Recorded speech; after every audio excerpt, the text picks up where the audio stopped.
wanted this for you. I wanted a totally different life.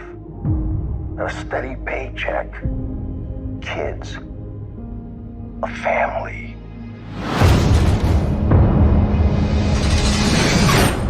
Dad, tell me there's a way out of this. Not a quick one.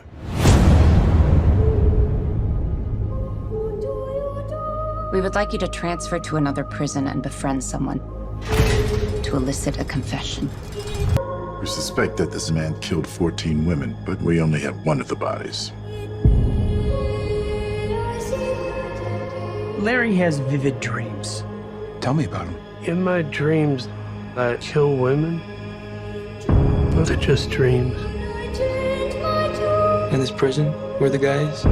Maximum security specializing in the criminally insane. You want me to check into hell and befriend the demon. Not for all the money in the world. How about freedom?